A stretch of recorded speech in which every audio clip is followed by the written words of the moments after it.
Welcome back. So now that we understand function and function notation, now let's move on to some specific functions. So the first step we're going to talk about are linear functions. So our learning targets for the day are going to be to calculate slope, to graph linear equations, and to write equations of lines in slope-intercept form. So to begin, a function whose graph is a line is a linear function. You can represent a linear function with a linear equation. There's three ways we can express linear functions. Today our focus is going to be slope-intercept form. And I think this is one most students are the most comfortable with anyway. So I'm hoping today is going to be okay for you. So slope-intercept form. Just as its name implies, we're going to be talking about the slope, which is your m, and the y-intercept, which is your b. And that's where whenever we talk about the form y equals mx plus b, that's what it's talking about. So let's focus on the first element of these equations, slope. So slope is the rate of change of the line. Graphically, this is a ratio of the vertical change over the horizontal change. Or more commonly, you guys probably remember slope as rise over run. Okay?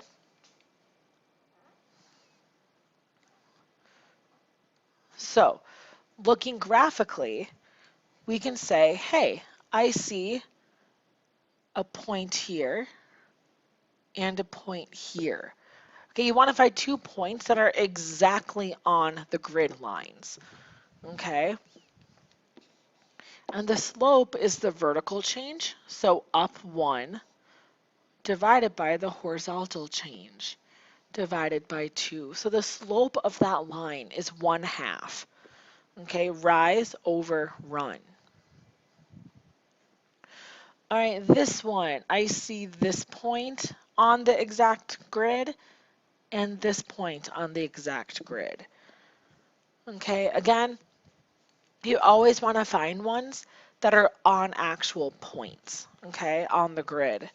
So now rise, which is -3, it went down 3 this time, run over 2.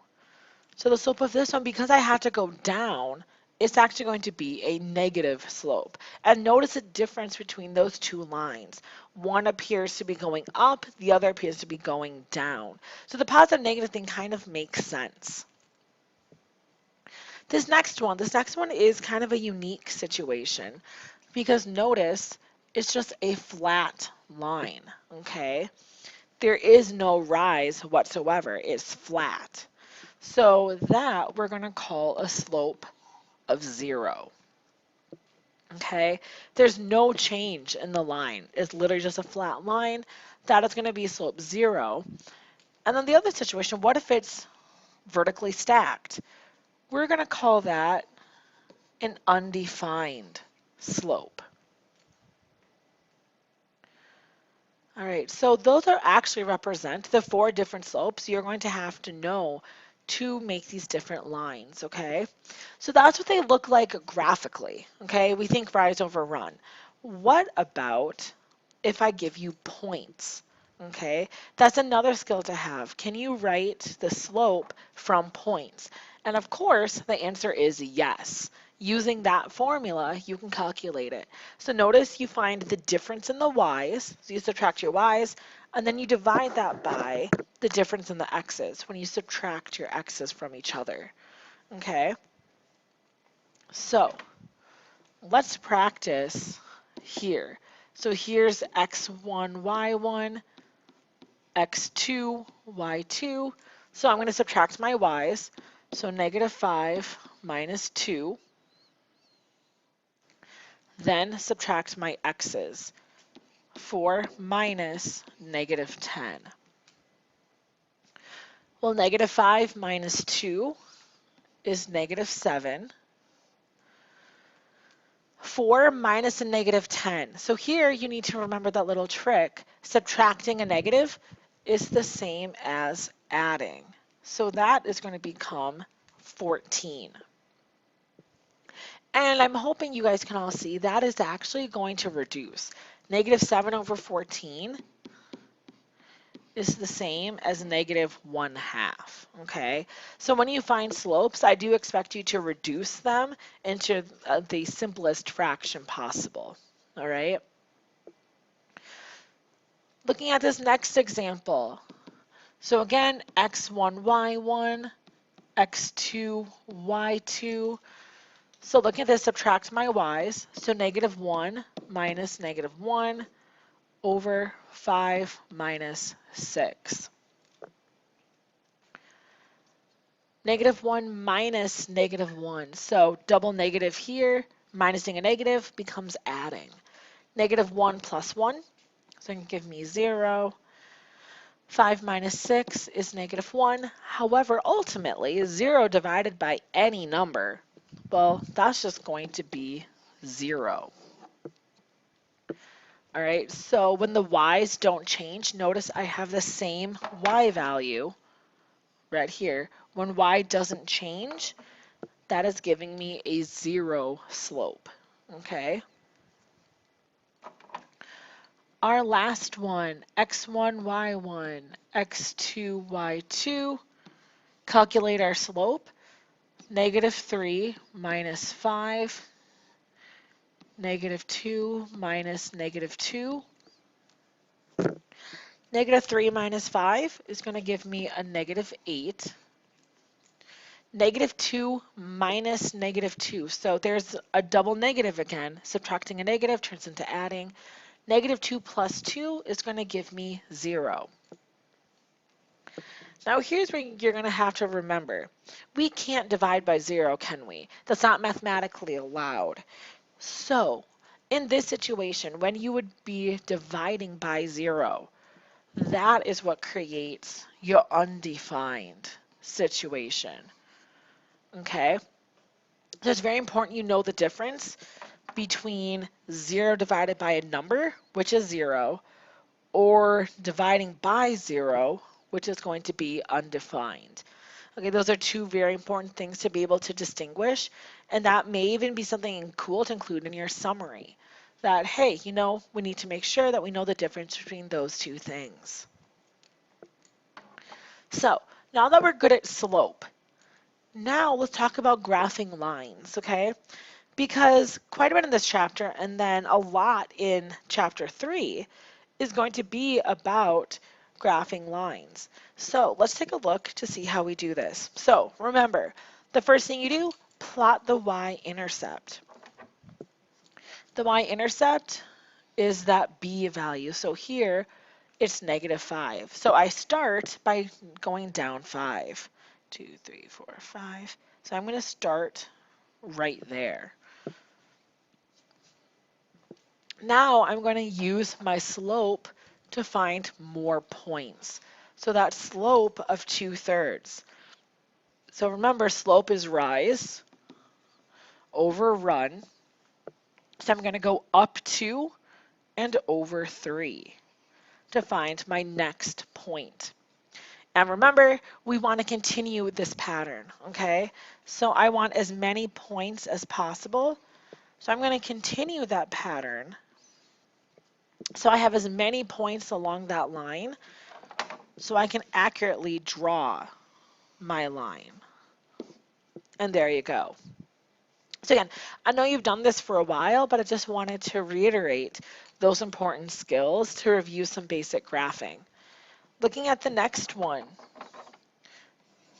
start at the y-intercept, so start up at 4.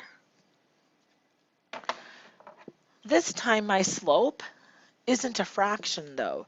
This time my slope is just -2. So what I tell students is if it helps you remember, turn it into a fraction, okay? Because now you can see your rise and your run relatively easily. So down 2 over 1, down 2 over 1. And that's the pattern that you would follow. Once you have those points, now I just connect my lines. So again, basics of graphing. Now, what about the two special cases, okay? So hopefully you remember also, there's two special cases that we encounter when we're talking about graphing. X equals 3. So x equals 3. So we want to compile every point that has an x value of 3. Well, this point has an x value of 3. This point has an x value of 3. This point has an x value of 3. So if you notice, if you start looking at all of the points that have x values of 3, notice what you're doing is actually creating a vertical line. Okay, so whenever you have x equals a number, that is a vertical line, okay? And that is going to become extremely important later on that you remember that, because when we're writing domains and range of certain functions, you're going to have to be able to know that those are the vertical line boundaries and stuff like that. So this is an important skill that's going to keep coming back throughout Algebra 2. You also have to know what to do with y equals a number, okay? So y equals -6. So let's talk about all the y values, or all the points that have a y value of -6. So obviously, the y-intercept of -6 has a y value of -6. Well, here's the point 2, -6, or -2, -6. So if you notice, if you start compiling all of the points that have y values of -6, notice this time you are going to make a horizontal line.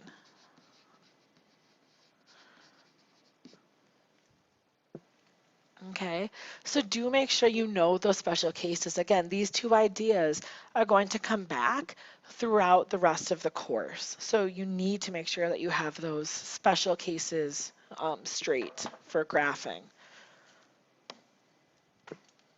All right, how about writing equations? Okay, so we've talked about when I have the equation, can I graph it? But let's talk about the various ways I could ask you to write the equation, okay? I'm going to cover three main things today. First, if you're just given the slope and given the y-intercept, all you need to do is plug those in. So remember, the basic form for slope-intercept is y equals mx plus b. Well, I know m is 6, b is 5,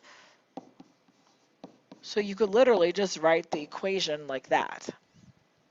Okay, so that's the first way. If you have the slope, you're given the y-intercept, boom, there you go. Okay, you can just write it. Another way is if I give you the graph. Okay, if I give you the graph, well, you can see the y-intercept, right? You can physically see it right there. So you know that b is -3. And you can find the slope, okay, because here's 2 points that are identified. So the slope, well, I go down 1 and over 3, or sorry, over 2 to get to my next point. So remember, we already talked about graphically how to find the slope. So graphically, once you see those two things, now you can write your equation. Mx plus b. So you can write the equation from a graph. Another way you can write the equation is from words, okay? Word problems. When you have an initial value you're starting at, and then you know the rate at which it's changing, that is a perfect way to write a slope-intercept equation. So tickets to a concert are available online for $35 each, plus a handling fee of $2.50. The total cost is a function of the number of tickets bought.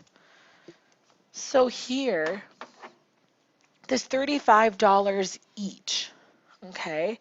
That each is telling me that that is my slope. That is my rate of change. For each one that I'm getting, I'm paying $35 more.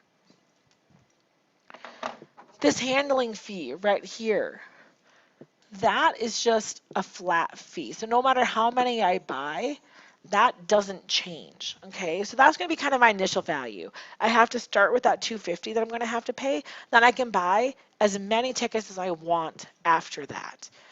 So once you recognize that, now you can write your function.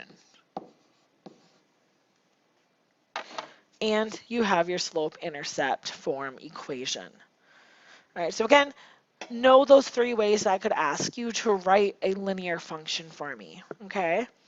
So that's going to be all for our notes today. So as always, take a moment. We had a lot of good conversation today. So take a moment, write your summary based on some of the things that we talked about, what you feel is important from these notes, and then come back ready to do your practice work.